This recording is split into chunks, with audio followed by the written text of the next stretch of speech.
আসসালামু আলাইকুম। কোরবানির সময় একটি গুরুত্বপূর্ণ কাজ হলো কোরবানির জন্য সুস্থ, সুন্দর ও উপযুক্ত গরু নির্বাচন করা। আজকের ভিডিওতে আমরা জানব কিভাবে আপনি কোরবানির জন্য সুস্থ, সুন্দর, উপযুক্ত গরু নির্বাচন করবেন।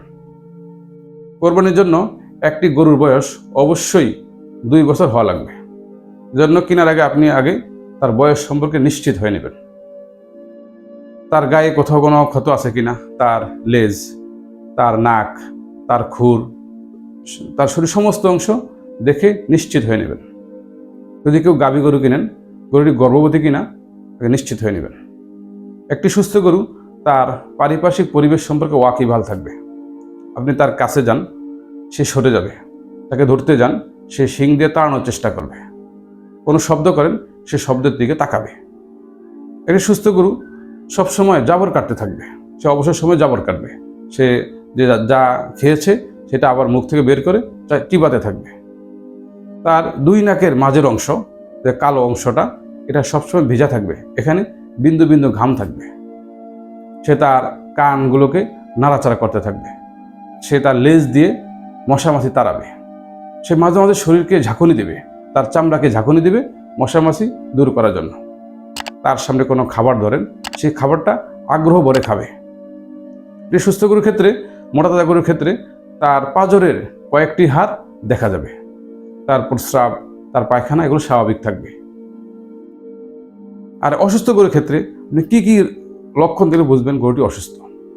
সে নির্জীব থাকবে। সে তার চারপাশের পরিবেশ সম্পর্কে সচেতন থাকবে না। তাকে ধরতে যান, সে সরবে না। তাকে আপনি শব্দ করেন, সে নড়বে না। সে জাবর কাটবে না।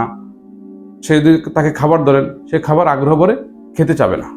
তার প্রস্রাব পায়খানা স্বাভাবিক থাকবে না। অনেক সময় তার তাপমাত্রা বেশি থাকতে পারে। নাক দিয়ে, মুখ দিয়ে তার বিভিন্ন স্যালাইভেশন আসতে পারে। আমাদের খামারে যেটি ভীতি থাকে যে গরুকে স্টেরয়েড দিয়ে মোটা তাজাকরণ করা হয়েছে কিনা।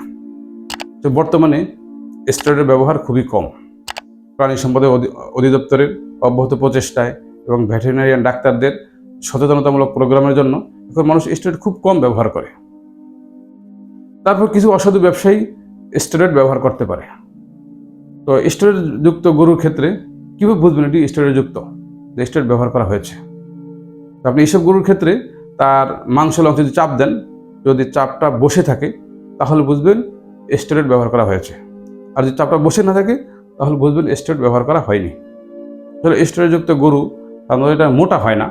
এখানে প্রচুর পানি জমা হয়। তার শরীরে কিডনি ঠিকমতো ফাংশন করে না, ফলে প্রচুর ফ্যাট এবং পানি জমা হয়, তাকে মোটা দেখায়।